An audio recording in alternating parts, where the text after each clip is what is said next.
panelistas de hoy. Sebastián Belagamba, voy a leer su semblanza. Antes de unirse a la Sociedad de Internet, que ustedes lo ven ahí, Sebastián trabajó en la industria de proveedores de servicios de Internet, tanto para Argentina como en la gestión de operaciones regionales de América Latina.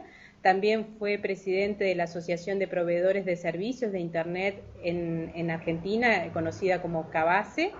Sebastián Belagamba tiene una extensa carrera en las organizaciones internacionales relacionadas con Internet, después de haber sido, su miembro en el Comité de Auditoría de la CNIC, fue presidente del capítulo Argentina de la Sociedad de Internet, presidente del capítulo de la IPv6 Task Force Argentina. Actualmente es miembro de la dirección de ICANN en su Consejo de Apoyo Organizacional, siendo el presidente de este consejo durante los últimos 2 años. Belagamba es el director regional de la Oficina de la Sociedad de Internet, conocida como ISOC o ISOC, que ustedes han escuchado las siglas, para la sección de América Latina y el Caribe. Sebastián es argentino, pero vive actualmente en Montevideo, Uruguay. Rodrigo de la Parra, que es el otro panelista que nos acompaña, es vicepresidente regional para América Latina y el Caribe de ICANN, o ICANN, como ustedes han escuchado en estos días, de la Internet Corporation for Assigned Names and Numbers, con sede en la Ciudad de México, pero con frecuencia viaja a través de la región, en la cual Rodrigo es responsable de la divulgación, el apoyo y el compromiso con los grupos de usuarios, los gobiernos, el sector privado y la sociedad civil en toda la región. En su cargo, trabaja en estrecha colaboración con la comunidad técnica de América Latina para seguir construyendo una infraestructura robusta de Internet en la región. Bajo su liderazgo de la ICANN ha abierto un centro de participación en Montevideo, Uruguay, en la Casa de Internet. Con más de 20 años de experiencia como ejecutivo multicultural, Rodrigo se desempeñó como director general de regulación y director general de cooperación internacional de la Comisión Federal de México de Telecomunicaciones antes de unirse a ICANN en el 2011. Estuvo involucrado con varios grupos de TICs de las organizaciones internacionales, como la Organización para la Cooperación y el Desarrollo, la Cooperación Económica de Asia y el Pacífico, Organización de los Estados Americanos y la Organización Mundial del Comercio, entre otros. También representó a México en el Comité Asesor Gubernamental de la ICANN, que da a los gobiernos una voz en la formulación de políticas de la organización. Fue miembro del Comité Consultivo de NIC México, que es el operador que gestiona la asignación de protocolos de Internet del espacio de direcciones de los proveedores de servicio de Internet de México. Rodrigo tiene una maestría en Economía Política y Relaciones Internacionales de la Universidad de Essex en el Reino Unido. Ha sido profesor de Organizaciones Internacionales y Negociaciones Económicas y consultor de la cooperación latinoamericana de redes avanzadas, conocida como Red Clara, que ustedes también escucharon en el primer capítulo con Ida Holt, ese acrónimo. Rodrigo habla inglés y francés fluidamente, y tanto Rodrigo como Sebastián están en la Casa de Internet, que fue referenciada por Cristina Monti en la primera sesión que ustedes tuvieron. Antes de dar inicio a ellos en particular, vamos a ver un video de la Casa de Internet para que ustedes la conozcan directamente, porque justamente tenían referencias como casa conocida internacionalmente y mundialmente, pero vamos a ver un video sobre esto. En la Casa de Internet de Latinoamérica y el Caribe confluyen las principales organizaciones que en forma activa y atendiendo diferentes aspectos del funcionamiento de la red, promueven Internet como un instrumento concreto al servicio del desarrollo de la región. Un espacio de encuentro, de trabajo permanente, de búsqueda de sinergias para que organismos con elementos comunes puedan propiciar una gestión más eficaz y con mayor impacto. Realmente el modelo donde estamos todas las organizaciones en un solo espacio físico es único en el mundo.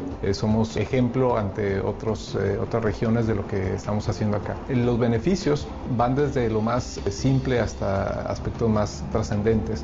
Nos propicia espacios de colaboración, entonces la posibilidad que tenemos de interactuar con estas organizaciones, de trabajar para el desarrollo de nuestros objetivos mutuos y la efectividad con la que se llevan a cabo esos encuentros y esos proyectos son uno de los beneficios que encontramos en este espacio de colaboración. Aquí trabajan más de 40 personas de nacionalidades diversas, provenientes de países como Argentina, Bélgica, Canadá, México, Paraguay, Uruguay y Venezuela, habituadas a ofrecer sus servicios y atender a la comunidad en los 4 idiomas de uso más extendido en la región y el continente: inglés, francés, español y portugués.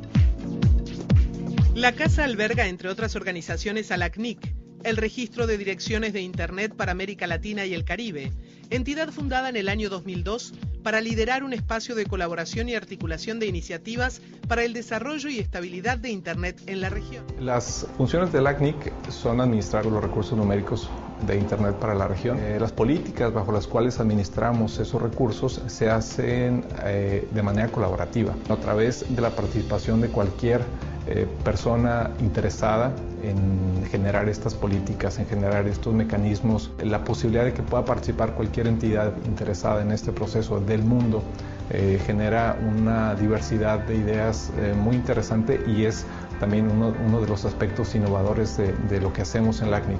El proceso participativo de generación de estas políticas es abierto, es público, es transparente y basado en el consenso a través de espacios en línea, espacios físicos, encuentros cara a cara, hace del proceso de administración de los recursos un proceso mucho más interesante. También está presente Internet Society, una organización fundada en 1992 por los pioneros de Internet, para asegurar el desarrollo, la evolución y el uso abierto de Internet para el beneficio de todas las personas alrededor del mundo. Nosotros trabajamos cooperando con los diferentes actores que están involucrados en el desarrollo de Internet, desde la academia, el sector privado, los gobiernos, para promover una mejor Internet y un mayor uso de Internet, una mayor expansión de Internet. Otro lugar lo ocupa la Red de Cooperación Latinoamericana de Redes Avanzadas, CLARA, que desarrolla y opera una red de telecomunicaciones para la investigación, la innovación y la educación de América Latina. Nuestro cometido es, a través de esa herramienta, también como fomentar la integración del mundo académico en América Latina, apoyando a comunidades de investigadores en la región y conectando a esas comunidades con los otros continentes. ICANN fue fundada en 1998 como asociación sin ánimo de lucro y su misión es asegurar que Internet sea segura, estable e interoperable. Para ponerse en contacto con otra persona a través de Internet, es necesario escribir una dirección en su equipo, ya sea un nombre o un número. Esa dirección debe ser única para que los equipos sepan dónde pueden encontrarse. ICANN coordina estos identificadores únicos en todo el mundo. Sin dicha coordinación, sería imposible tener una Internet a nivel mundial. Estar en América Latina es parte de la estrategia de ICANN de internacionalización. ICANN ha decidido no esperar a que los distintos actores participen de este modelo, sino ir a las distintas regiones y acercarnos más a ellos. Estamos muy contentos y muy entusiasmados de poder colaborar con las distintas organizaciones, toda vez que al estar aquí bajo este mismo techo podemos compartir proyectos, experiencias y lograr sinergias que se requieren para el desarrollo de Internet en América Latina y el Caribe. También trabajan en este lugar LAC-TLD, la asociación que agrupa a los administradores de dominios de país de América Latina y el Caribe y coordina políticas y estrategias de desarrollo de los nombres de dominio a nivel regional. ECOMLAC. ECOMLAC tiene por misión el desarrollo de Internet en América Latina y el Caribe. Para llevar a cabo este fin, realiza eventos anuales para legisladores y funcionarios del área de las TICs para debatir avances tecnológicos y los marcos regulatorios que emerjan. En 2015, Ecomlac ha lanzado al mercado un nuevo dominio genérico de nivel superior, el .lat, para brindar a la comunidad de la región y a los latinos en otras partes del mundo una opción para identificarse como tales en Internet. Ecomlac también ocupa posiciones de liderazgo en los principales foros regionales y globales, donde contribuye activamente al desarrollo de Internet. ACIEC, la Institución Iberoamericana de Centros de Investigación y Empresas de Telecomunicaciones, institución privada sin ánimo de lucro que nuclea más de 50 empresas de telecomunicaciones en Latinoamérica, públicas, privadas, multinacionales y locales. ILAC-IX, Asociación Latinoamericana y del Caribe de Operadores de Puntos de Intercambio de Tráfico de Internet, entidad creada para fortalecer la interconexión regional. De esta manera, Montevideo pasa a convertirse en sede de las principales organizaciones continentales en la materia, reunidas en un edificio de características únicas, un lugar de encuentro permanente para la colaboración y articulación de esfuerzos en beneficio de la región. Después de presentar dónde está la locación de Sebastián Belagamba y Rodrigo de la Parra, los escuchamos. Sebastián, no sé si quieres iniciar tú. Claro, con mucho gusto, gracias Delma. Bueno, muy buenos días a todos. Los saluda Sebastián Belagamba desde Montevideo. Bueno, vamos a meternos un poco en el tema de gobernanza de Internet. Yo sé que ya tuvieron una charla anterior, con lo cual quizás algunos temas se repitan, pero déjenme empezar por presentar al Internet Society, a la Sociedad de Internet, que es a quien represento en este caso. El Internet Society es una organización global que en términos de Internet es muy antigua. Este año cumplimos 23 años, fuimos fundados en 1992. Para tiempos de Internet esto es un montón de tiempo. Con dos grandes ánimos, en realidad fuimos fundados originalmente. Uno es promover el uso, desarrollo y evolución abiertos de Internet para el beneficio de todos, en todos lados. Llevar Internet adelante, pero sobre todo mantener, fíjense que era el uso, evolución y desarrollo abierto de Internet. El adjetivo aquí es muy importante porque consideramos que la apertura que tiene Internet es una característica fundamental de Internet que debe ser preservada para que todos los beneficios de Internet se mantengan como los conocemos y sigan produciendo el efecto beneficioso que todos conocemos que produce. Pero sobre todo, en realidad, un lugar donde se permita, además de innovación, que siga surgiendo la innovación que hemos conocido que caracteriza a Internet. La segunda gran función que tenemos, en realidad, somos el hogar institucional, organizacional, de un grupo de trabajo que es interesante, que quizás también lo hayan mencionado, que la sigla en inglés es IETF, que viene de Internet Engineering Task Force, el grupo de trabajo de ingeniería de Internet, que es el grupo de ingenieros que desarrollan los estándares y protocolos de Internet. Seguramente ustedes habrán oído hablar de POP, IP, SMTP, HTTP, todas esas P's que nos cruzamos cuando navegamos y utilizamos Internet todos los días. La última P viene siendo protocolo en cada uno de ellos, y estos son todos desarrollos de este grupo de trabajo que es el IETF. Vuelve a tener esta característica abierta que yo les mencionaba como fundamental recién en nuestra definición de nuestra misión, que el IETF es tan abierto, pero tan abierto en su proceso de desarrollo de estándares que el IETF básicamente no existe. No tiene ni siquiera personería jurídica, no es una organización organizada jurídicamente, para permitirse una mayor flexibilidad y una mayor apertura, decidieron esto. Y entonces existe la Internet Society como paraguas que cubre el IETF y que le da una estructura organizacional al IETF. Esto es que cuando hay que tomar un empleado para el IETF, es un empleado del Internet Society, en realidad, que trabaja para el IETF, o cuando hay que firmar un contrato, es el Internet Society la que firma, las cuentas bancarias y ese tipo de cosas lo manejamos nosotros. Esas son las dos grandes funciones de Internet Society desde que fuimos creados. Esto lo hacemos todos los días trabajando a través de una red importante que tenemos. Nosotros tenemos unos 70.000 miembros alrededor del mundo, que muchos de ellos pertenecen a algunos de nuestros capítulos. Tenemos capítulos, unos 110 capítulos alrededor del mundo. Muchos de ellos son capítulos geográficos que coinciden con un país determinado. Por ejemplo, tenemos uno en Uruguay que está en proceso de restablecerse, de volver a funcionar. En la región de América Latina y el Caribe tenemos 14 en este momento y 4 más que están a punto de sumarse, con lo cual llegaríamos en breve a 18 capítulos, y tenemos 2 más que están ahí también cerca, con lo cual en breve llegaríamos a 20 de los 30 y pico países que conforman la región de América Latina y el Caribe. Tenemos también miembros organizacionales, les llamamos, que son aquellos miembros que no son individuos. Tenemos, y digo, no son necesariamente corporaciones, tampoco, sí, también están, todas esas grandes corporaciones de Internet son miembros de Internet Society, los Googles, los Facebooks, los Apples, etcétera. Pero también tenemos otros tipos de organizaciones, como por ejemplo organizaciones académicas, gubernamentales, intergubernamentales. Es muy variada nuestra membresía. Es importante saber que la Internet Society es una organización basada en una misión y no es una organización de membresía, por más que tengamos estos miembros.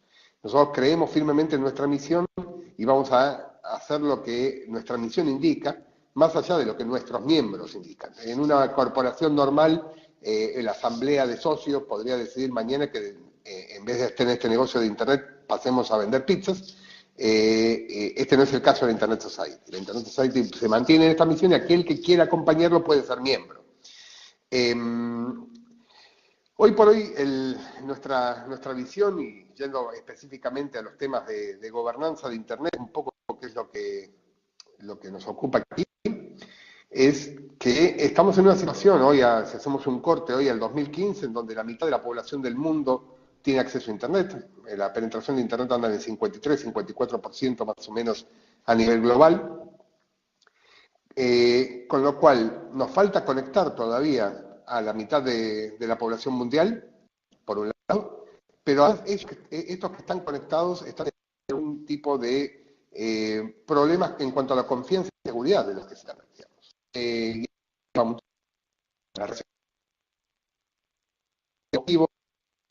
Del phishing, la cuestión de la seguridad de los niños en línea, son todos temas que hacen a la confianza de la red que nosotros necesitamos, desde nuestra visión, que no solo todo el mundo esté conectado a Internet, sino que además estén conectados de una forma segura y que les genere confianza. Entonces, estas son nuestras 2 grandes líneas de acción en temas concretos hoy, y tienen que ver con el modelo de gobernanza de Internet necesariamente. Porque para poder responderse estas preguntas, en realidad, y para poder llevar adelante estas 2 grandes tareas, que no son menores, ¿no? O sea, por un lado, conectar al otro 50% de la humanidad que falta conectar, y en la otra mano, hacer que este Internet que conocemos sea un Internet seguro y confiable para todos, necesitamos de colaboración. Necesitamos un esquema en el cual no solo un actor puede llevar adelante estas tareas, sino que tiene que ser una tarea colaborativa. Esta tarea colaborativa tiene que involucrar a todos aquellos actores que tienen algún interés en cada uno de estos temas. Pongamos el ejemplo de la seguridad para entenderlo, digamos, antes de meternos en la gobernanza, que por ahí sirve el ejemplo de la seguridad, que es interesante.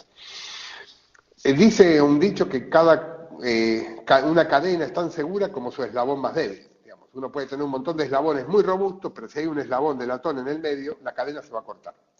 Lo mismo pasa en temas de seguridad. Si todos llevamos adelante y tenemos nuestros antivirus al día, tenemos todo lo que dicen las buenas prácticas de seguridad completamente al día, si la computadora que está al lado nuestro y está conectada a la misma red no está llevando al día esto, no solo está en peligro esa computadora, sino que también estamos en peligro nosotros. Con lo cual, si este esquema lo llevamos a nivel global, es importante que todos los actores nos pongamos de acuerdo en temas de seguridad para que todos estemos protegidos. De otra manera, con que uno falle, podemos estar comprometidos todos. En temas de gobernanza específicamente de Internet pasa exactamente lo mismo. Si no estamos todos de acuerdo en cómo debe avanzar esta cuestión colaborativa que es Internet, no vamos a poder avanzar, o vamos a avanzar sin acuerdos que sean perdurables en el tiempo.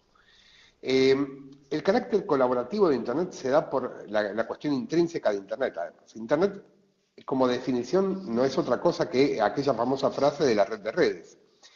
Internet es nada más y nada menos que la interconexión voluntaria y colaborativa de un montón de redes, que son redes chiquititas, como las redes que ustedes tienen en cada una de las salas en las que están, a nivel global. una red chiquitita se junta con la red al lado, que se junta con la red al lado. Cuando eso se traslada a nivel global, estamos hablando de Internet. Y esta cuestión es estrictamente voluntaria y colaborativa. Si es voluntaria y colaborativa, el modelo de gobernanza que debemos tener para decidir cosas con respecto al futuro de Internet debe seguir el mismo ejemplo. Debe ser voluntaria y colaborativa. Y ese es el modelo de gobernanza que nosotros promovemos para Internet. Digamos, lo que nosotros llamamos el modelo Internet de gobernanza. Es importante entender algunas características, desde mi punto de vista, de este modelo de gobernanza. Todos aquellos, digamos, nosotros utilizamos una palabra en inglés para definir este modelo, que es el modelo multi-stakeholder. Lamentablemente se traduce muy mal al español, digamos. Creo que Rodrigo de la Parra me ha enseñado la mejor traducción en este sentido, que es el modelo de múltiples partes interesadas. Es más complicado, digamos, hablar de múltiples partes interesadas y nos van a escuchar muchas veces utilizar directamente multi-stakeholder. Además, por una cuestión de la especificidad del idioma, digamos. En inglés, stake quiere decir tener interés en algo, pero interés no en el sentido de que me despierta curiosidad, sino stake es que algo está en juego. Yo tengo un interés en juego porque algo que a mí me interesa está en juego en la resolución de esa materia. Con lo cual el modelo multi-stakeholder podría definirse como aquel en el cual se respetan las posiciones de todos aquellos que tengan un interés en la materia. Pero un interés en este sentido, no de la curiosidad científica, sino de que hay algo que está en juego, hay algo que si sale mal me puede perjudicar a mí. El modelo multi-stakeholder entonces define esto como cuáles son los stakeholders, cuáles son los integrantes, las partes interesadas de esto. Ahora, el modelo multi-stakeholder además precisa que las puertas estén abiertas para la participación de aquellos que son partes interesadas. No necesariamente la participación de cada una de ellas. Digo, en algún tema en particular, las partes interesadas cambian con respecto a otra cuestión. En seguridad, las partes interesadas no van a ser las mismas que en temas de llevar el acceso de Internet al resto de la humanidad. Los actores, el conjunto de actores difieren en un caso y en el otro. Y lo que es importante de nuestro punto de vista con respecto a este modelo es que las puertas estén abiertas a la participación de cada una de estas partes interesadas. Ahora, puede también darse el caso de que alguna parte interesada decida no participar voluntariamente, y eso no inhabilitaría el proceso, sino que la condición para que el proceso sea legítimo es que la puerta haya estado abierta para la participación de cada una de estas partes interesadas. Con lo cual tenemos la definición de quiénes son las partes por un lado y por el otro lado cuáles son los mecanismos en los cuales interactúan. Esos son los dos grandes componentes que vemos nosotros del modelo multi-stakeholder. Ahora, esto implica que los diferentes actores van a trabajar en conjunto con un cierto nivel de... Y esto trae algún problema, porque en realidad el mundo está acostumbrado de alguna forma, en algunas cuestiones que precedían al Internet, a una forma distinta, que muchas de estas cosas que tienen alcance global se resolvieran estrictamente en organizaciones intergubernamentales, por ejemplo, las Naciones Unidas o la Organización de Estados Americanos o alguna entidad similar. Lo que ha pasado con Internet es que muchas de estas cosas que hacen que Internet funcione como entendemos que funciona, va más allá del rol de los gobiernos. Hay otros actores que tienen un interés en esto. La coordinación global del sistema de nombres de dominio y de números IP está en manos de una organización privada, que es la ICANN, que va Rodrigo a explicar los detalles. Pero no es necesariamente un gobierno el que lo tiene. Esto es una diferencia importante, porque para hacer un paralelismo que es malo, porque siempre es malo hacer el paralelismo entre Internet y la vieja telefonía, que como las conocíamos, pero para utilizarlo como modo de ejemplo, los números de teléfono a nivel global y que Uruguay tuviera el 598 como código internacional y Argentina el 54, Brasil el 55, Chile el 57, etcétera, etcétera, ha sido decidido en su momento por los gobiernos, en una organización intergubernamental llamada la Unión Internacional de Telecomunicaciones. No es el caso que se dio en Internet. Y esto cuando Internet tomó alcance global, era algo que ya había sucedido. Estaba en manos de otros. Con lo cual, Y parece además que estos otros han hecho un buen trabajo, digamos, ¿no? O sea, por lo menos si uno se remite a los resultados, parece que el trabajo no ha sido malo. Con lo cual, estamos en una situación en la cual tenemos que aprender a colaborar en un nuevo entorno, en un nuevo escenario que no es el escenario conocido para ninguno de nosotros, no es la zona de confort para ninguno de nosotros. Yo diría que ni para los gobiernos, en realidad, que no estaban acostumbrados a este tipo de modalidades, pero ni siquiera tampoco para aquellos que venimos de los actores no gubernamentales, que tampoco estábamos demasiado acostumbrados a interactuar con los gobiernos. Yo les decía que el Internet Society, por ejemplo, nace de este grupo de trabajo de ingeniería de Internet, el IETF, que son ingenieros, los ingenieros más recalcitrantes, más nerds que ustedes puedan imaginarse, cuyo mundo se limita a lo técnico, estrictamente. Esto es bueno o es malo técnicamente. El carácter político de algo no entra dentro de su lógica de toma de decisiones. ¿Funciona mejor o funciona peor técnicamente? Ese es el árbol de decisiones que los ingenieros en general suelen tener. Si hay un componente político en eso, en realidad el componente político no entra dentro de la ecuación. Con lo cual, no es solamente los gobiernos que tienen que adaptarse a este nuevo entorno, sino que somos todos. Los actores no gubernamentales también debemos adaptarnos a que los gobiernos tienen el monopolio de la toma de decisión de políticas públicas. Y es algo que hay que tomar en cuenta cuando uno toma las decisiones.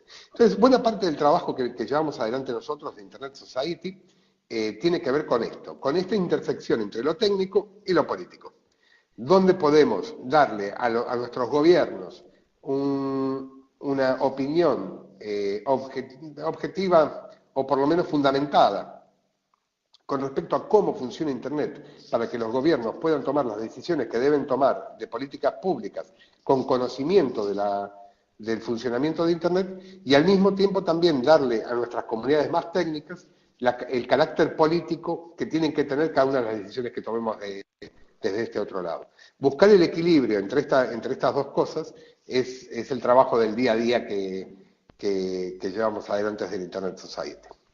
Voy a cerrar acá para ver si tenemos después más tiempo para preguntas, pero me parecía que servía como introducción. Gracias. Adelante, gracias. Gracias y gracias de verdad por la invitación. Felicidades por esta iniciativa. Creo que es muy importante tener este tipo de espacios, ¿no? Lo más abierto e incluyentes posibles para discutir sobre este importante tema de la gobernanza en Internet. ¿Y por qué es importante la gobernanza de Internet? No necesariamente dentro de los círculos técnicos o únicamente de la gente preocupada por el desarrollo de la red desde sus diversos ángulos, sino porque Internet realmente hoy día atraviesa de forma, digamos, horizontal todos los aspectos de nuestra vida, ¿no? De nuestra vida profesional, de nuestra vida privada.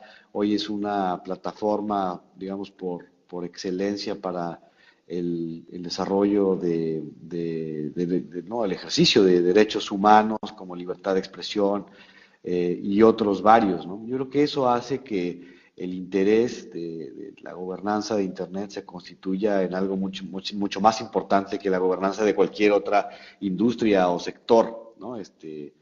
Seguramente será interesante para la gente de la industria automotriz conocer cuál es la regulación aplicable para ellos, pero cuando hablamos de gobernanza de Internet es en realidad un tema que nos toca a todos, ¿no? Y en este sentido creo que también es un análisis interesante, no solamente por lo que representa Internet, sino por la forma en la que se gobierna Internet, ¿no? Sebastián ya nos platicaba sobre este modelo de múltiples partes interesadas o multi-stakeholder, y en realidad eso lo hace sumamente interesante, también desde el ángulo no solo del tema de interés de Internet, sino también, digamos, desde el punto de vista incluso del estudio, ¿no? De modelos regulatorios, de modelos de tomas de decisiones, de modelos de evolución, de democracia, y de, digamos, la coordinación internacional que debe existir para estos aspectos que rebasan las fronteras nacionales, ¿no? Como tema de Internet. Yo creo que este modelo multi-stakeholder seguramente podrá ser o debería ser estudiado para replicarse en otros ámbitos de la vida, ¿no? Particularmente aquellos que tocan más allá o que van más allá de fronteras meramente nacionales, ¿no? Entonces yo creo que estos dos aspectos hacen que debamos, o que el tema de gobernanza de Internet en general se torne interesante para todos, ¿no? No importa si seas un experto en redes o seas un tomador de decisiones, un ministro de telecomunicaciones o un estudiante o un activista de la sociedad civil, de cualquier disciplina. En realidad, si ya se ha tocado el gran marco de la gobernanza en Internet, quería solamente destacar estos dos puntos de por qué es relevante.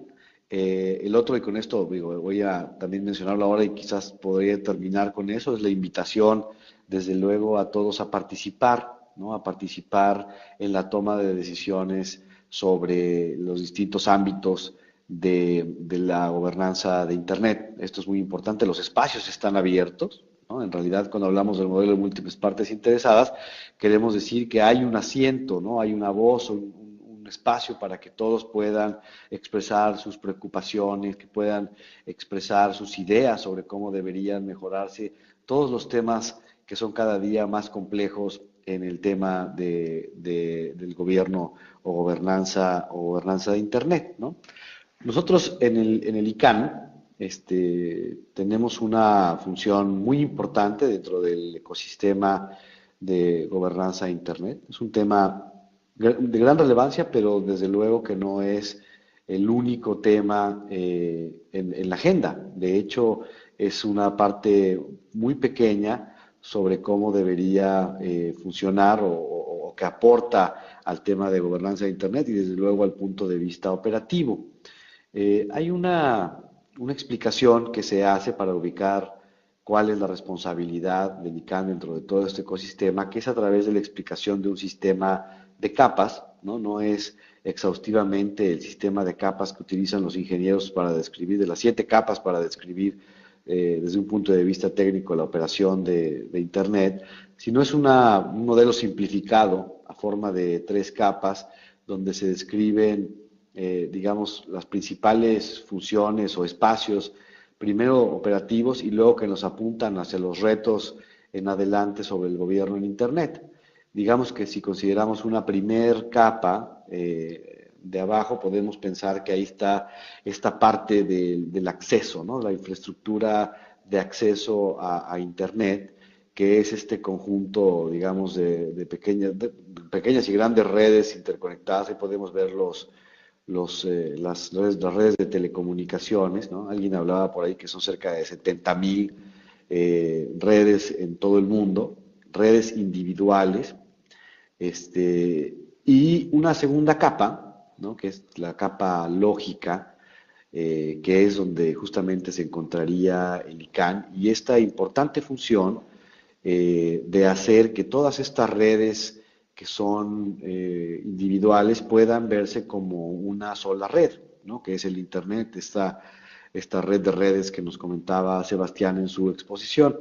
Entonces, ICANN, junto con otras organizaciones que les denominamos de la comunidad técnica de Internet, desde luego la ACNIC, el IETF, ISOC, y algunas otras, conforman esta capa y esta función importante de poder tener una red única e interoperable, que incluso para algunos ha sido esta función denominada como el talón de Aquiles de Internet, ¿no? Y, refiriéndose a que, bueno, es una red distribuida y en realidad lo que hace que se mantenga su regulación o su gobernanza de forma distribuida es justamente esta característica, ¿no? Que son distintas redes. Pero hay una única función, esta función que debe de hacerse de forma central. Y esta función de hacerlo de forma central es justamente para mantener la unicidad en identificadores que permitan a todas las redes conectarse entre sí y que para el usuario sea muy sencillo escribir un nombre, un número, mandar un correo o algo, que escribir una dirección de correo que permita encontrar una página en el otro extremo del planeta, comunicarse con un empresario en China, escuchar alguna canción de Turquía, etcétera. O sea, todas estas características de la red global se dan gracias a este esfuerzo de coordinación que ejerce la comunidad técnica global que trata sobre identificadores únicos de Internet. Entonces, de ahí es la relevancia. Ahora, este aspecto central, ¿no? Digamos, esta es la capa de medio, ahorita voy a referirme un poco más al modelo de ICANN, pero hay una tercera capa que comentaba arriba, digamos, la parte de infraestructura física de acceso, la parte de infraestructura lógica, que hemos comentado ya su función, y luego hay una capa hasta arriba, que es la capa de servicios y contenidos, donde gran parte del debate actual, ¿no? De los temas que pasan hoy en Internet se da en este ámbito, ¿no? Los temas, digamos, de privacidad, los temas sobre propiedad intelectual, todos los temas que involucran ahora a los Facebooks, Googles, etcétera, ¿no? Todo este mundo de aplicaciones está realmente ahí, es lo que pasa por encima de Internet, ¿no? O sea, lo otro es una parte más de infraestructura y esta es una parte más de aplicaciones y los ámbitos que suceden allá arriba. Entonces, en términos de gobernanza, y haciendo un uso de este ejemplo de las capas, por debajo, digamos que si bien no todo está resuelto porque siempre hay temas que surgen, lo que sí está resuelto es cuál es el método de gobernanza de estas redes de telecomunicaciones. Las redes de telecomunicaciones están observando leyes y reglamentos de sus ministerios o secretarías de comunicaciones o TICs. Existe también un ámbito ya determinado para la normalización y estandarización, identificación de los números telefónicos, como decía Sebas, ¿no? En el seno de discusiones intergubernamentales, ahí se definen. Entonces, digamos que esa parte hoy tiene ya, tanto en el ámbito nacional como en el ámbito internacional, una reglamentación. No quiere decir que esté resuelto los retos, pero tienen ya un lugar donde tratarse. El tema de la capa lógica, bueno, pues existe también varias organizaciones con roles definidos sobre lo que tienen que hacer y hoy día más o menos aceptado este modelo multi-stakeholder para hacer estas funciones. Claro que hay retos en la estructura de gobernanza del ICANN, ¿no? Que justamente se están trabajando, con eso quisiera después terminar, pero quizás el reto más importante es hoy día el de tratar de resolver qué hacemos con los grandes temas de gobernanza en Internet que se encuentran en la tercera capa, que a pesar son que además son los temas, digamos, yo creo que más impactan a la cotidianidad, al día a día de las personas y las organizaciones. Desde luego que esta capa, al igual que las demás, para el tema de gobernanza de Internet, debe basarse siempre en principios de colaboración, en mantener siempre una red abierta, en fin, todos los principios que han caracterizado a Internet desde su inicio deberán mantenerse también en la resolución de estos problemas. Ahora, volviendo un poco a la función del ICANN, y hablábamos de lo delicado o la gran responsabilidad que conlleva tener esta función, la única centralizada para la red, es que se ha decidido hacer justamente a través de este modelo de las múltiples partes interesadas, ¿no? ICANN, desde que surge en 1998, ha contado con este ingrediente para la toma de decisiones que incluye no solamente abrir un espacio o un asiento a distintos grupos de interés que tienen un interés en, digamos, en Internet en general, pero particularmente y con mucha fuerza en la gestión de recursos críticos de Internet, ¿no? Entonces, digamos que esta característica, pero también implica que el sistema de toma de decisiones se haga con un enfoque de abajo hacia arriba, en donde la propia comunidad es la que presenta al final a un directorio integrado por personas de todas las regiones del mundo y personas que también tienen un balance geográfico para tomar decisiones en el ICANN. Bueno, ya para cerrar y terminar, esta, digamos, característica también de abajo hacia arriba existe. La parte técnica, con toda honestidad, no es que sea gran ciencia, la parte, digamos, operativa que se realiza en el ICANN, pero lo que hace que sea una organización con métodos complejos es justamente que queremos que todas las decisiones que se tomen de aquí sean decisiones que sean tomadas por todos los interesados y por todo el mundo en la medida de lo posible.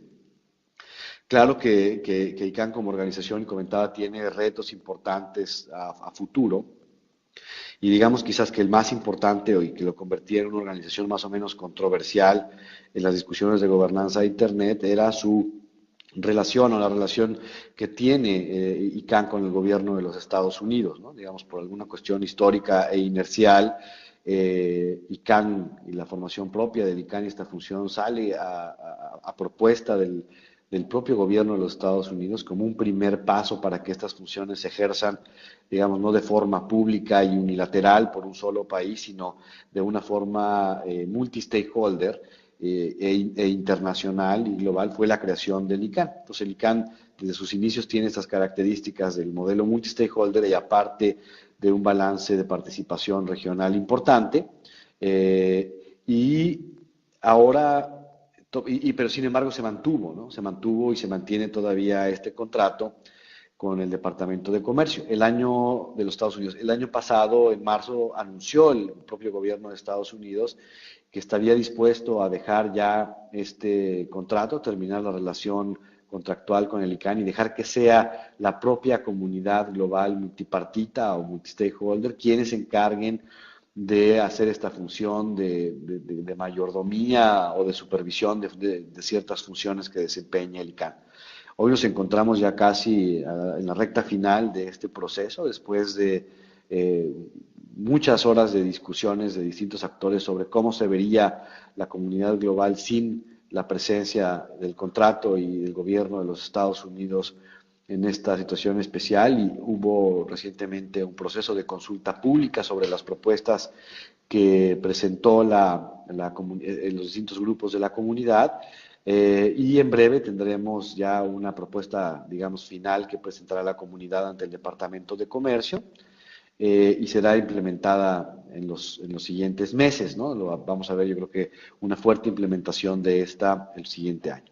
Más allá de los detalles, es muy relevante que exista este antecedente, ¿no? Vamos a tener, si bien el ICANN era una organización ya única, con muchas características, hoy día también va a marcar, digamos, con esto otro hito, digamos, histórico sobre organizaciones completamente manejadas por stakeholders de distintos países, incluyendo desde luego gobiernos, pero no sería ni de cerca el Internet o esta parte del Internet manejada por una organización meramente intergubernamental, ¿no? Sino que es el fortalecimiento de estructuras multi-stakeholder, particularmente en lo que refiere a Internet.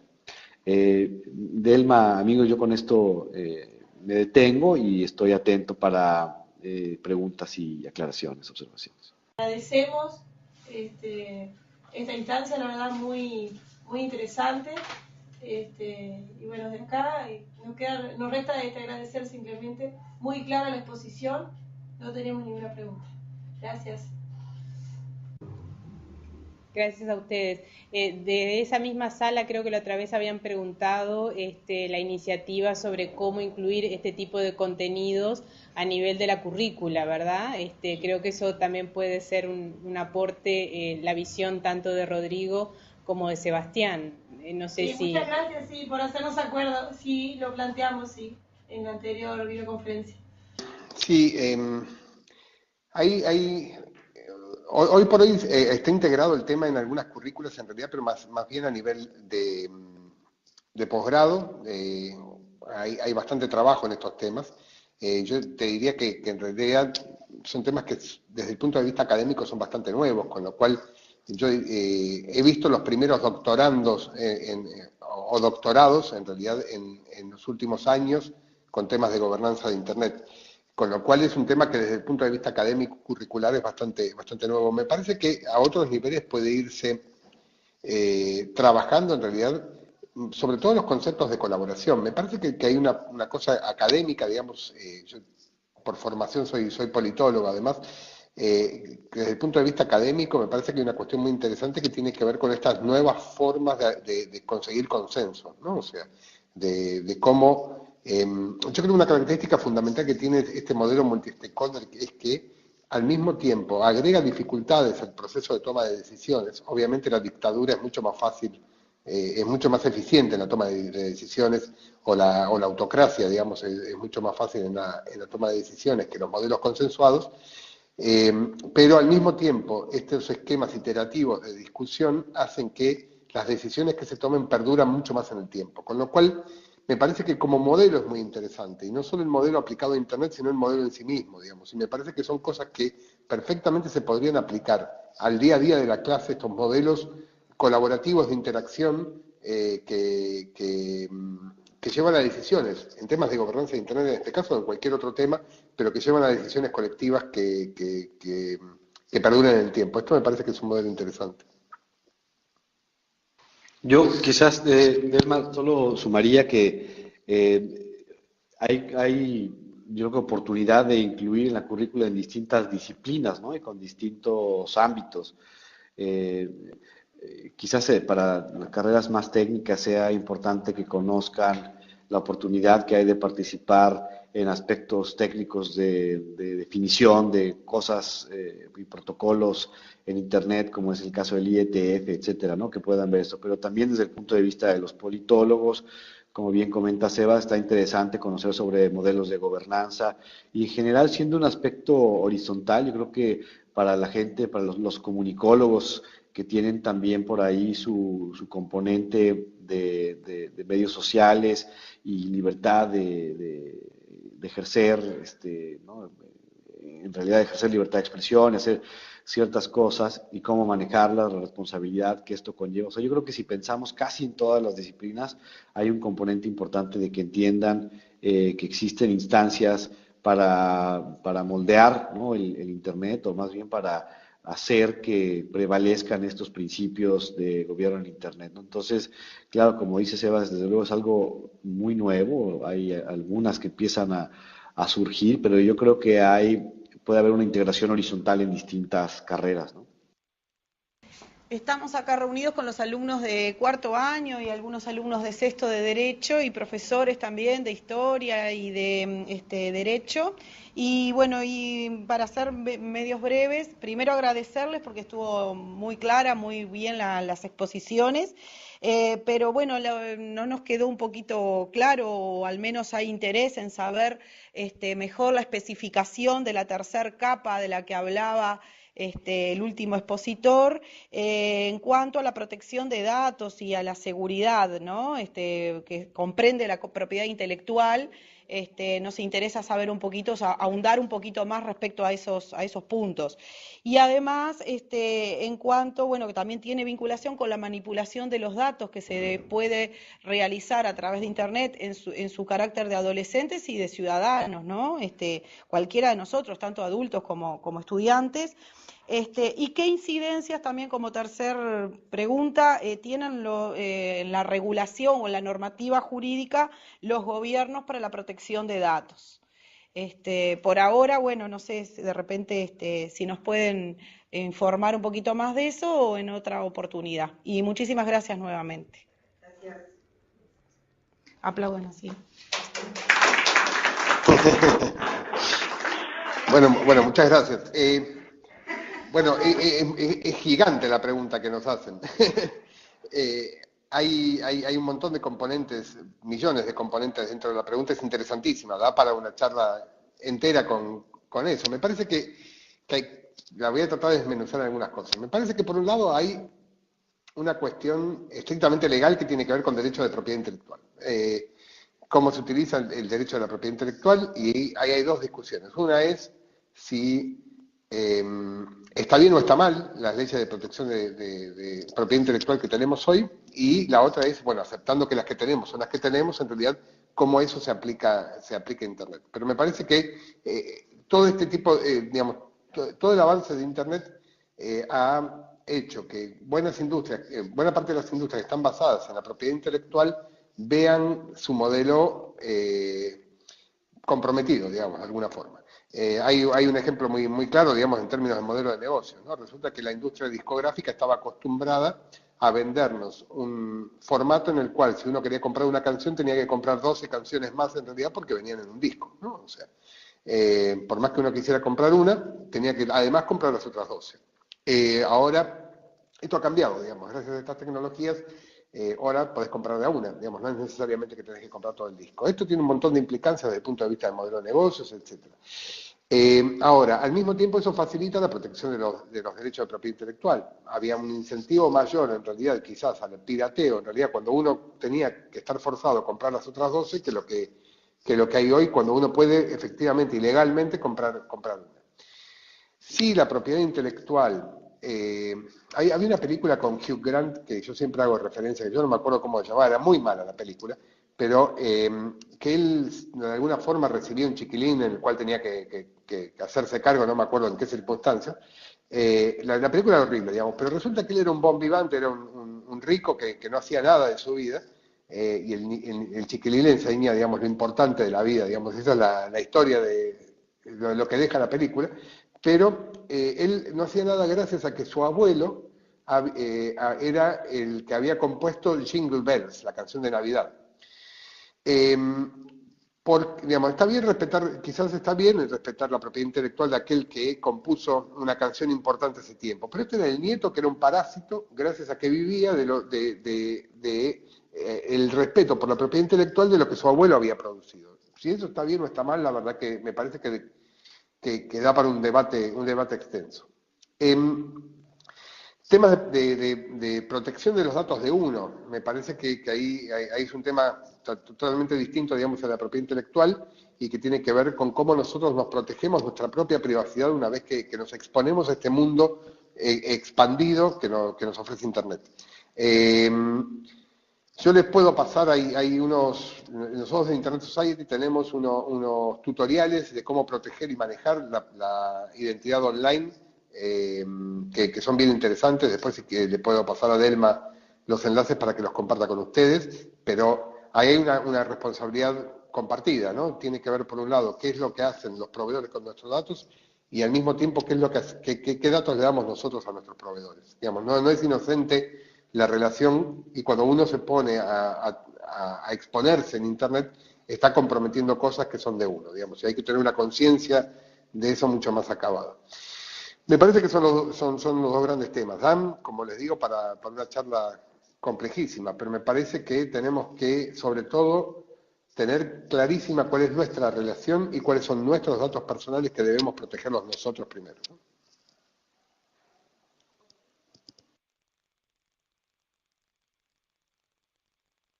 Paso la palabra, pero quedó todo en silencio, así que... Rodrigo.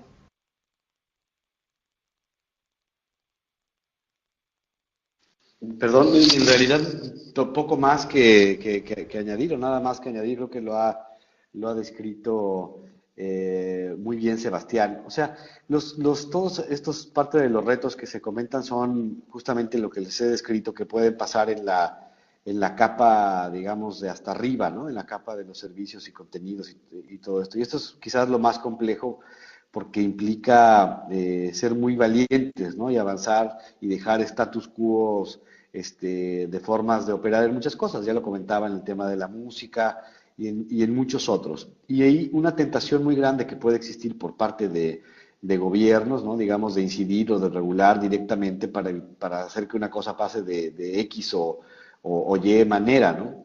Y en realidad no se debe de perder de vista que en todo esto debe de existir también para su resolución un modelo de múltiples partes interesadas donde todos puedan apoyarlo. Y no solamente porque prevalezca un sistema de justicia democrática, sino porque es necesario que entienda, digamos, desde el punto de vista operativo cómo funciona la red, pero también desde el punto de vista de negocios, cómo se trata una u otra cosa, y saber que cualquier decisión que se pueda tomar en un sentido puede afectar el desarrollo de Internet, ¿no? Y esto perjudicaría incluso a los propios gobiernos al intentar tomar alguna decisión que no podría no llegar a favorecer en general el desarrollo, ¿no?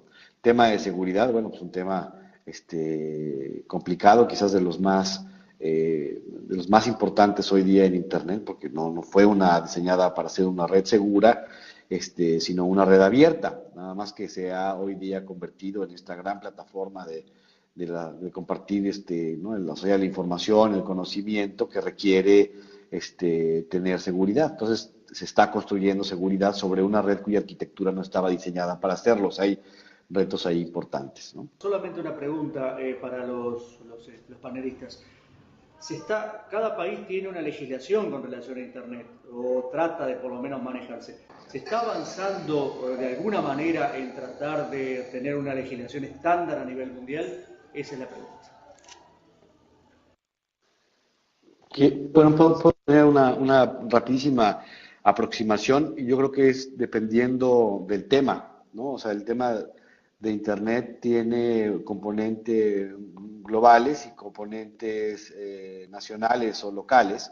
Digamos, en materia de gestión de nombres de dominio y direcciones IP, típicamente estamos hablando de que se trata de una coordinación global, ¿no? Sobre todo en las políticas que se discuten en el ICANN y que tienen un impacto global. También hay un componente regional, por ejemplo, ¿no? Hay un componente regional donde, en este caso LACNIC, donde estamos ahora en la Casa de Internet, tiene una función de entregar bloques de direcciones IP a los ISPs de la región, de toda la región de América Latina y Caribe. Y la forma en la que ellos generan sus políticas ya no es en la dimensión de ICANN, que se toman decisiones globales, sino dentro de la propia comunidad latinoamericana. Entonces, digamos, al ser una red global, este tipo de decisiones técnicas se toman de esta forma. Pero hay otras que sí se definen a nivel nacional, no tanto a través de una legislación, o no debería tratarse de una ley o una norma fuerte. Hay instancias de cooperación que pueden resolver gran parte de los problemas de Internet, pero sí es, yo creo, bastante útil generar diálogos a nivel nacional con las múltiples partes interesadas de ese país que pudieran ayudar a resolver los retos que se van presentando en los distintos temas de Internet. Entonces la respuesta es, en corto, desde mi punto de vista, depende del tema de que se trate, y sería interesante que se pudieran mapear los asuntos para ver en qué instancia deben de tratarse. Sí, yo agregando lo de Rodrigo, me parece que hay dos cosas. Una es, la pregunta venía específicamente por el lado de regulación, digamos, y no sé si necesariamente todo lo que tiene que ver con Internet precisa de una regulación. Creo que son mucho más útiles en muchos casos las instancias de colaboración, digamos, de coordinación y colaboración, más allá de una regulación o no. Ahora está claro, una vez sí que se posibilita una regulación, digamos, obtener regulaciones a nivel global es dificilísimo, digamos. O sea, es dificilísimo, eso requiere de por lo menos un tratado internacional, digamos, o sea, para establecer lo que es estrictamente una regulación a nivel global. Con lo cual, llegar a eso, los procesos Olga, que está aquí en la llamada y que trabaja en el Ministerio de Relaciones Exteriores de Argentina, nos puede ilustrar mucho más, digamos, pero yo tengo mi experiencia. Los procesos para crear un tratado internacional son procesos larguísimos, que insumen muchos años, pero muchos años, hasta que consigue acordarse un tratado internacional y aprobarse, que además, después de aprobado, requiere además que pase de vuelta a las legislaturas de cada uno de los países para que sea ratificado. Son procesos muy largos. Son procesos por lo menos 10 años en el caso muy rápido. En 10 años Internet está en cualquier otra cosa, digamos. Internet es telepática dentro de 10 años, no sabemos dónde. Si empezamos hoy un tratado internacional por el tema de Internet, cuando lo tengamos aprobado por ahí, Internet está en cualquier otro lado distinto de lo que el tratado quería regular. Con lo cual, me parece que el tratado no es la mejor forma, no es, y además tampoco es eficiente, digamos, en términos de Internet, porque Internet corre a una velocidad distinta de lo que podemos pensar todos nosotros.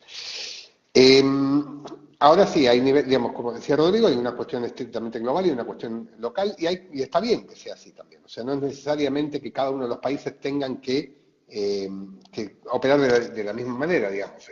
Al mismo tiempo que Uruguay, para poner un ejemplo, no permite que el acceso a ancho de banda internacional sea a través de otro que no sea Antel, en otros países es totalmente liberado y no parece funcionar mal en Uruguay y no parece funcionar mal tampoco en los otros países, digamos. O sea, digamos, yo me atrevería a decir que en otros países debería existir un monopolio como tiene Antena en el Uruguay, ni tampoco que en el Uruguay no debería existir el monopolio, ¿no? O sea, con lo cual son muy localistas las soluciones, con lo cual es imposible extrapolarlas de un lugar a otro. Hay que ver qué cosa funciona para cada caso.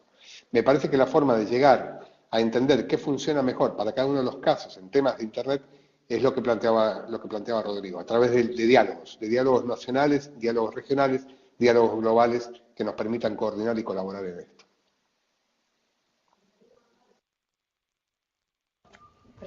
Gracias, bastante clara e impecable la respuesta, ¿sí? Bastante video. Nos gustaría preguntar si ustedes monitorean o controlan la información de Facebook.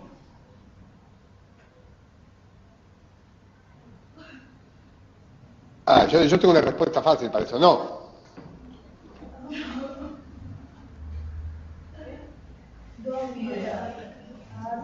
No, ustedes la controlan. Ustedes ponen la información en Facebook, ustedes la controlan. El contenido de cada una de estas cosas en general está dado por los usuarios. Si ustedes expusieron algo en Facebook que no correspondía exponerlo o hicieron algo así, es porque lo hicieron ustedes. No hay un control de la información y esperemos que nunca la haya. Lo que tiene que haber son, digamos, escenarios en los cuales se protejan a aquellos que tienen derechos vulnerados, digamos. O sea, y hay sí prácticas. Ahí hay un tema que yo quería también tocar, que viene a colación, digamos, que con el tema de la regulación, digamos. Hay que tener cuidado con la sobreregulación de estas cosas, ¿no? O sea, porque ahora en todos los países se está hablando de ciberdelitos y de armar leyes para los ciberdelitos, digamos, ¿no? Y el acoso, por ejemplo, que se puede dar a través de Facebook, por ejemplo, es un delito que ya en general nuestros códigos penales ya tienen tipificado, digamos. Yo siempre pongo el ejemplo del phishing. No sé si escucharon hablar seguramente del phishing, un tipo de fraude que se realiza a través de el correo electrónico, en general los sitios web, en los cuales se engaña para poner el usuario y la contraseña en lugares que en realidad no son los que uno pensaba que eran, entonces le entrega a un tercero el usuario y contraseña para que hagan cosas feas con nuestros usuarios y contraseñas. Eso, como les decía, es fraude, digamos, y no sé por qué el hecho de que se haga en línea, el fraude tiene que tener una pena distinta de que se haga fuera de línea, digamos. Con lo cual, me parece que hay que proteger a los jóvenes, a los niños, por ejemplo, dentro de Internet, con las leyes en general que tenemos vigentes, en realidad, porque no el abuso de un menor, sea en línea o sea fuera de línea, en realidad es un abuso de un menor, digamos, ¿no? O sea, lo mismo pasa con el fraude, lo mismo pasa con la defraudación. Yo en realidad no soy abogado, con lo cual por ahí estoy utilizando defraudación en lugar de fraude, digamos, y el término legalmente correcto es el otro, pero no me tomen por favor desde el tecnicismo, sino desde la idea, ¿no? Con respecto a la pregunta, me parece que hay que tener, digamos, hay que tener la mayor libertad posible, pero hay que hacer un uso responsable de la libertad que se nos otorga. Con lo cual, están ustedes a hacer un uso responsable de las libertades que les da tener una herramienta como Facebook. Sí, cuidado fuera y dentro de la red, y en la red sí, como conocer cuáles son las consecuencias de la exposición, cuidar mucho su privacidad, conocer cuáles son las herramientas que las propias compañías como Facebook y otras organizaciones que funcionan y prestan servicios en línea tienen ahora, porque han estado bajo muchísimo diálogo ya con gobiernos y otras organizaciones gubernamentales y otras preocupadas por eso, que los han instado a tener mecanismos de privacidad cada día más sofisticados y más sólidos en beneficio de sus usuarios, ¿no? Lo que pasa es que, y hablando un poco de la currícula también que podría, digamos, incluirse incluso en educación media, es el levantar o sensibilizar a los estudiantes, ¿no? A los jóvenes, para que conozcan cuáles son estos alcances que tienen para manejar la privacidad en línea, ¿no? Hay mucha gente, creo que en una encuesta que hizo recientemente, a pesar de que el sistema les pregunta si conocen los sistemas de privacidad y tienen que firmar términos y condiciones, nadie los lee, le ponen una palomita y siguen adelante para usar rápidamente su red social o su aplicación. Yo creo que sí vale la pena que se detengan a ver esto, ¿no? Porque comportamiento malicioso hay afuera, ¿no? En nuestra sociedad tiene, digamos, áreas de oportunidad importantes en ese sentido, y las mismas están reflejadas en el Internet. O sea, no tendría por qué ser diferente si afuera hay actividades maliciosas que adentro no las hubiera. Entonces tengan cuidado con eso. Si les importa también qué es lo que pasa con sus datos dentro de Internet, bueno, pues hay instancias donde pueden participar y asegurarse que los datos se mantengan más privados. A lo mejor hay un tema ahí interesante de vigilancia o de qué hacen con ellos, si los comparten o no los comparten. Por eso es también súper importante que se puedan ustedes involucrar, desde luego, desde ahorita, ¿no? En el Internet del futuro, porque va a ser finalmente que ustedes van a utilizar. La participación de los gobiernos y o instituciones que participan.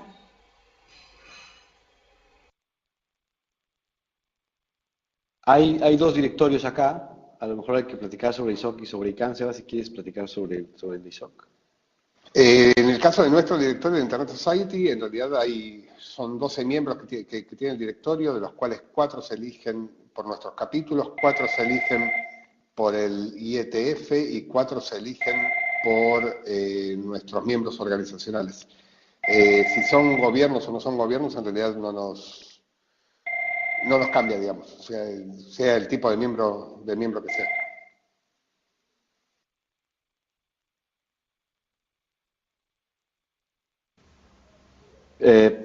Ahora les puedo platicar sobre el directorio del ICANN. Digamos que es un poquito complejo platicar sobre su integración, pero rápidamente estamos hablando de 21 miembros, de los cuales hay algunos que tienen derecho de voto y otros que no tienen derecho a voto, y la idea es que representen o que tengan asiento de los distintos grupos de interés dentro del ICANN, ¿no? Hay dos, digamos, grupos o categorías de grupos de interés en el ICANN, unos que se le llamamos los comités asesores y otros que les llamamos las organizaciones de soporte. En cuanto a las organizaciones de soporte, hay que pensar cuál es la función de ICANN. Hay dos principalmente, una que tiene que ver con, si se fijan en nuestro acrónimo, hay dos Ns, ¿no? Una N para nombres y otra para números.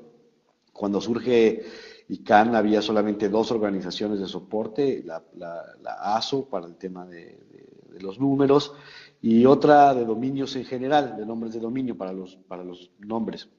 Y esos son, digamos, los que tienen el asiento. Ahora ya ha evolucionado y hay 2 organizaciones de soporte para nombres, una para los códigos territoriales como el .mx, por ejemplo, y el .uy, etcétera, y otro para los genéricos como el .com, .net, .org. Entonces tenemos hoy 3 organizaciones de soporte que tiene cada una un asiento o un número de asientos en el directorio, y luego las organizaciones asesoras, que son sumamente importantes por el grupo de actores que representan, por ejemplo, el grupo de gobiernos, que tiene un asiento sin derecho de voto en el directorio a través de su presidente, y los usuarios, ¿no?, de Internet representados en algo que se llama at large, ¿no?, estructuras de alcance, y luego la parte, digamos, técnica y de seguridad, y luego el sistema de coordinación de los sistemas raíces también tienen un asiento. O sea, eso se van integrando ahí. Y luego hay 8 lugares que siguen quedando por allá, que son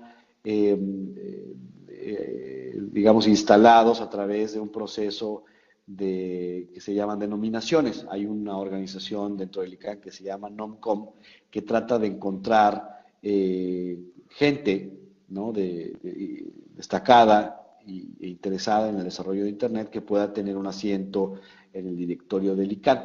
Y esto, NOMCOM, que es integrado por la propia comunidad, elige esos 8 asientos, ¿no? Hay criterios sobre geográficos, ¿no? De representación. No puede haber ninguna de las 5 regiones en ICANN que no tenga por lo menos un asiento, y cualquier otra región no puede tener más de 5, independientemente de que provengan de uno u otro de estos grupos de interés. Tienen periodos, digamos, muy claros y establecidos, con posibilidades de volverse a elegir alguna vez más, y vigilados constantemente en su actuación. Los gobiernos tienen, desde luego, esta importante función en el Consejo Asesor de Gobiernos, y su representación o su influencia en las decisiones del board es quizás más importante que muchos de los propios que tienen voto, por lo que representa el velar por el interés público, ¿no? O sea, es decir, algunos miembros del GAC, que así le llaman, han expresado que ellos tampoco quisieran tener asientos fijos ahí, porque ¿qué número deberían tener ellos de representantes para ejercer voto, ¿no? Y si representan en realidad a toda la visión de todos los gobiernos, que no siempre es, digamos, homogénea. Entonces, hoy día, a través del consenso que hacen las decisiones del GAC, ejercen o otorgan al board de este consejo sobre la orientación de las decisiones, velando por el interés público, ¿no? Entonces, es hoy día todavía una decisión tomada sobre la conveniencia de tenerlos con mayor o menor peso, con voto o sin voto, ¿no? Aun cuando dejaras que fuera los gobiernos quien tuvieran 5 lugares en el directorio, aún así podrían quedar fuera de alguna decisión si fuera esta votada por la mayoría de los otros grupos de interés, ¿no? Entonces, esto para algunos gobiernos no les gustaba, porque podía, digamos, dejarlos mal parados, como decimos en México, frente a todos los demás. Entonces, claro, están revisándose hoy día las estructuras del ICANN versus la transición, está viendo de qué forma se puede lograr una participación más igualitaria entre los diversos grupos de interés, ¿no? Tomando en cuenta que es multi-stakeholder, y que si bien los gobiernos tienen un papel importante, pues los grupos de usuarios y la comunidad técnica también deberían tenerlo, ¿no? Simplemente como cierre por parte de la reflexión nuestra, si bien se habló de aspectos que tienen que ver con específicamente lo técnico o la tecnología en concreto, hay temas que son quizá temas viejos y que hacen a nuestras libertades y responsabilidades al trabajar en colaboración o al aprender a trabajar en colaboración, y sobre todo un aspecto de la red que tiene que ver el salir de nuestra zona de confort para discutir con otros, y el intercambio y la construcción colectiva, que es un poco aspectos que me parece que hacen a nuestros roles de educadores y en definitiva a nuestros roles como ciudadanos. No sé si alguno de ustedes quiere cerrar con algo en particular o quiere hacer algún comentario, y ya estaríamos en el cierre final. Agradecer la oportunidad, la verdad que fue una muy buena experiencia, y bueno, a disposición para cualquier cosa que necesiten. Gracias. Lo mismo, Delma, y felicitarlos de nueva cuenta por la iniciativa. Tener, entre más espacios tengamos de difusión de este importante tema, creo que es lo mejor para nosotros y para el Internet. Así es que gracias y felicidades. Gracias. Muchas gracias.